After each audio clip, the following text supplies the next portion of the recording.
Matt Whitaker, former U.S. Acting Attorney General. This is such a great conversation about America, our future, what's going to save our republic. We have a great football player. Matt Whitaker is here. Matt. They tried to bury me. They didn't realize I was a C. It's a touchdown. Whitaker. Former acting U.S. Attorney General. Under President Trump. I'm going to be an unwavering supporter of law enforcement. Welcome to Liberty and Justice with your host, Matt Whitaker. Welcome to Liberty and Justice. I'm your host, Matt Whitaker. We're in season 3. This whole season is presented by American Cornerstone Institute. Happy to welcome my friend and RNC Chairman, Michael Whatley. How are you? I'm doing great, Matt. Thanks so much for having me on today. I've been trying to do this for a while. You've been in high demand since you got elected in the last, I guess, barely a month ago, right? I mean, it all happened so fast. But you are now the head of the Republican National Committee. Tell me how your experience has been so far. You know, we've been moving. We've been moving a lot. I think when you think about us as the RNC coming out of a primary season, we now have a nominee and a great nominee in Donald Trump. And what we've been doing with Laura and I moving in is to make sure that we are transitioning the entire RNC out of primary mode and into general election mode. And so what that means is that the campaign has a political shop, we have a political shop. Let's put them together so that we have one operation. The campaign has a communications shop, the RNC has a communications shop. Put them together so that we have one communication strategy, we have one message that's going out all across the country. So we're doing that across the board. We're continuing our work with the NRSC, the Senate Committee, and the Congressional Committee to make sure that we're in a position to win those Senate seats and flip the Senate to win the House seats we need to expand our majority in the House. But all of that operation has been very, very smooth, very good. We've brought Chris LaCivita in as my chief of staff from the campaign, and he's doing an absolutely fantastic job. And then, you know, just that's the operational side. The other things that we're trying to do is on communications is let the Republicans and let the American people know where we stand on the issues and what we're actually doing. And third, we're on the fundraising trail. So we have actually raised between the president's campaign and the RNC over $100 million in the 4 weeks since he became our presumptive nominee, and Laura and I took over as the chair and the co-chair here. We had a $65 million march, which is the largest march for any presidential campaign ever. So we are hitting our marks on every one of these important elements of what we're doing to come out of the gate. Yeah, that's incredible. And obviously, you and Laura are bringing great new leadership, and you're traveling all over the country as well as her. And so as I look at the map, obviously everyone's saying there's 7 swing states, 19 counties.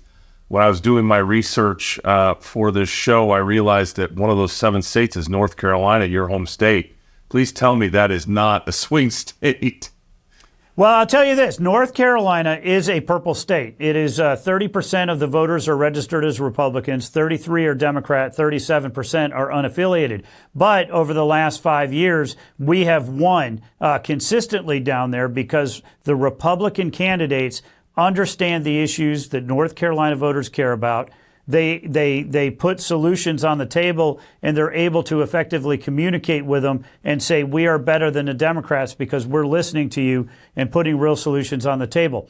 That's the plan that is going to work in states like Arizona and Nevada, like Georgia, like Pennsylvania, like Michigan, Wisconsin. You know, I would say that we've probably got a few more states that we intend to put in play over the course of this election cycle, states where we want to play offense just because we have a better candidate and we have a better message. I think 7 to 10 is about right.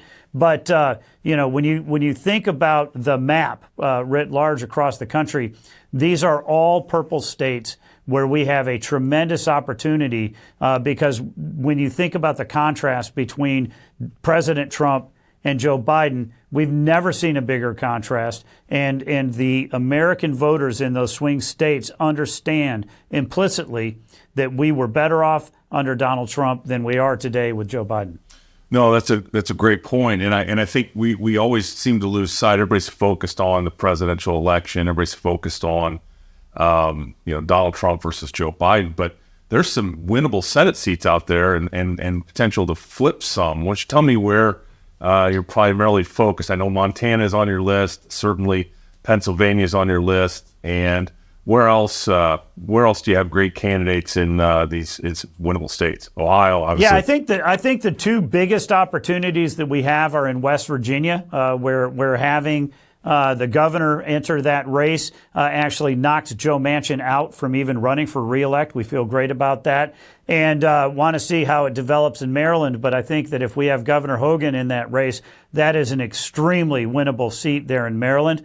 Then you mentioned a couple of other states we view as very critical. But when you think about Montana, you think about Ohio, you think about Pennsylvania, maybe Nevada, you have states that are very winnable, states that President Trump has carried either in 16 or both 16 and 24 or in 20. But we have really tough incumbents that are going to be very, very well funded. So what we need to make sure is that we are playing offense in those states where we can. And we've got a couple other states that may be a little bit more of a stretch depending on what the presidential looks like Michigan or Arizona.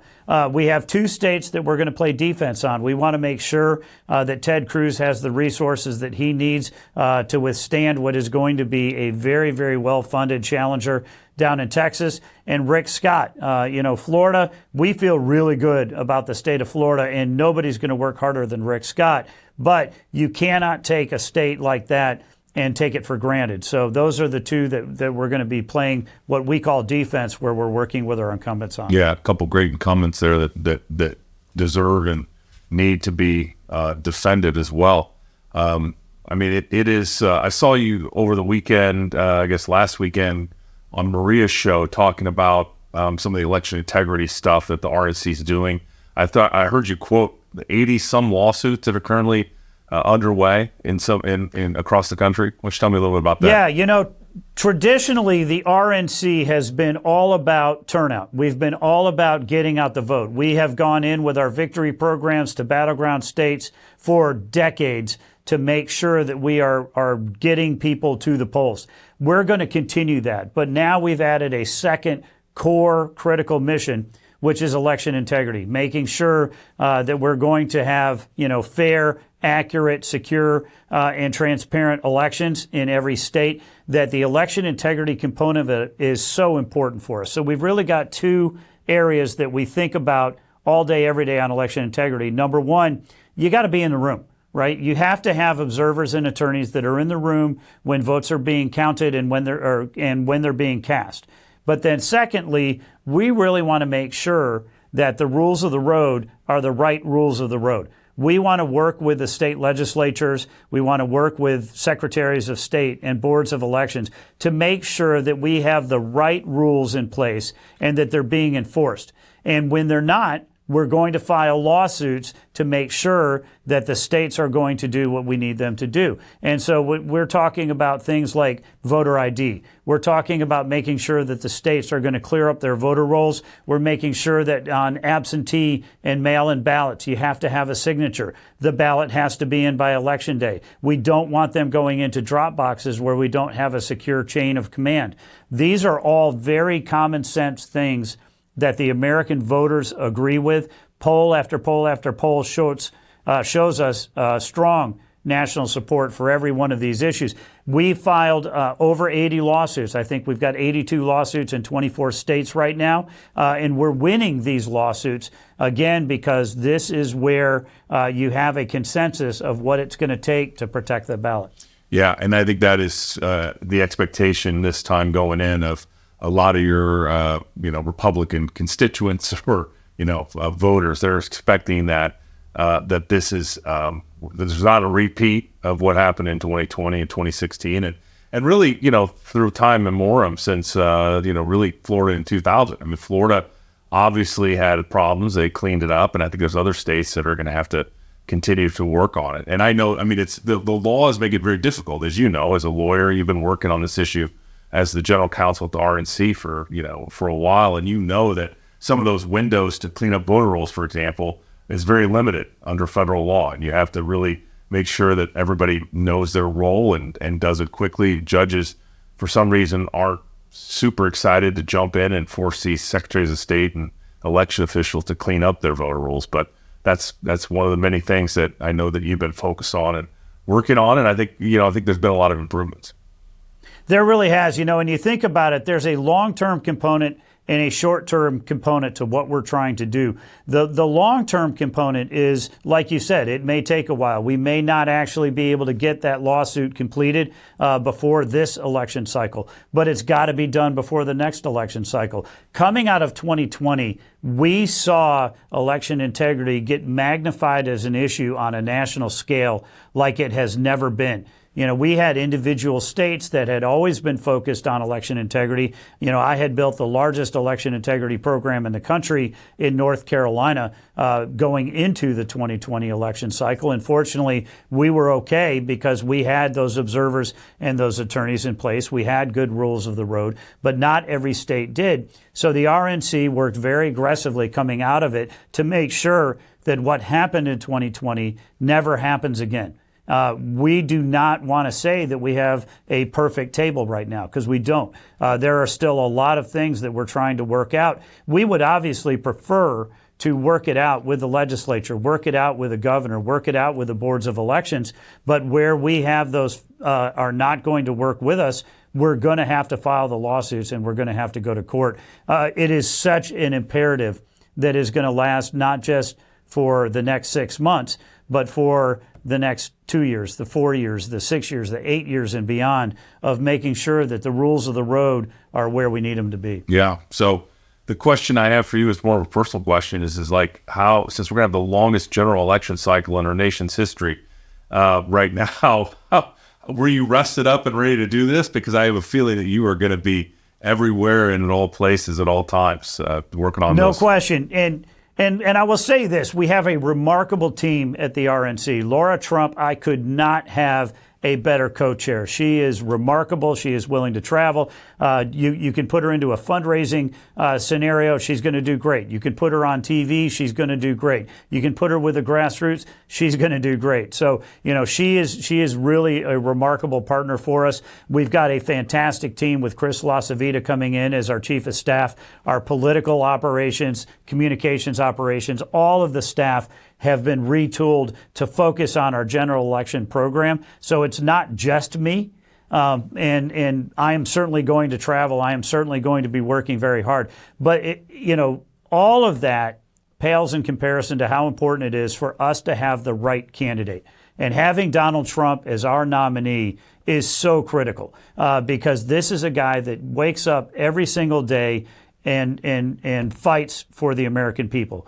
And he will fight every day, all day. You've taken those calls at 1 a.m. or 2 a.m. I have as well. And then he'll maybe think about getting 3 or 4 hours of sleep.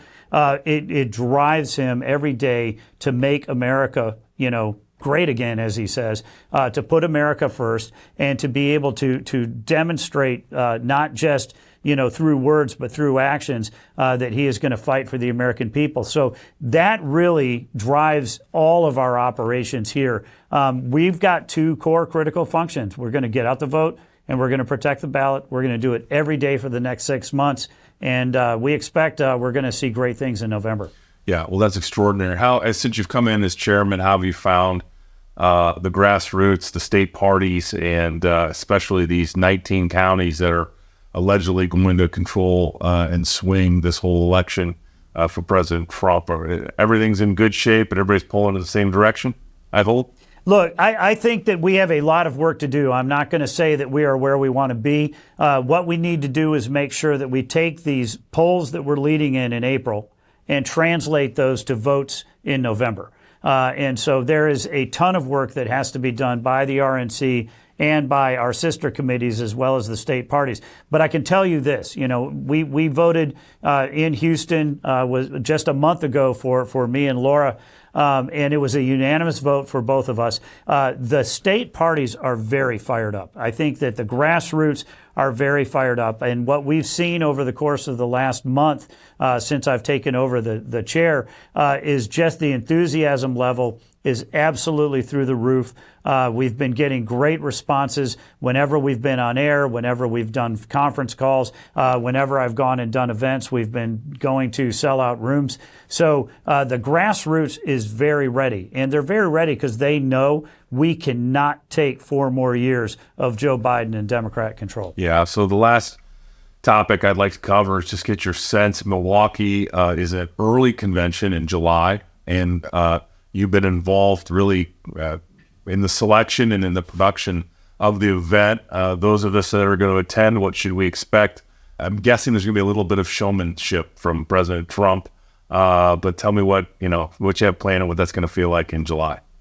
I think it's going to be an absolutely fantastic event. It really is going to be a showcase for the Republican brand, for us to be able to showcase our nominee and showcase our party. I actually went up to Milwaukee a couple weeks ago. I met with the mayor. I met with the host committee folks. I met with our great staff that is putting it together. I did a walkthrough of the Fiserv Arena where we're going to be hosting the event and all of the other facilities around it. Milwaukee's absolutely rolling out the red carpet. We're excited about what this is going to be. It's obviously a very major production. When you think about bringing 50,000 delegates, alternates, guests, and press, to a city like Milwaukee, it's going to be really neat. And as you said, the president is a showman, and so we are absolutely going to have a show that is not just for those 50,000 people, but for the rest of America. The TV production is going to be the best that we've ever seen,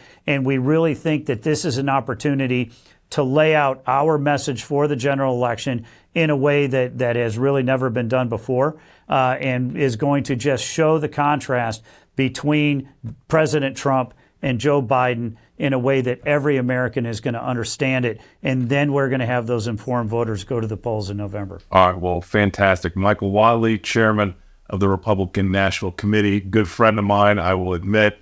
Thanks for joining Liberty and Justice, presented by American Cornerstone Institute. I will see you soon, my friend. Matt, thank you for keeping up your end of the fight, because you've been there all day, every day, and people all across America recognize that. We really appreciate everything you do for the cause, and I'm proud to call you a friend. All right. Well, thank you. And remember, everything I'm doing can be found at Whitaker.tv. I'll talk to you soon, Michael. Thanks. Liberty and Justice.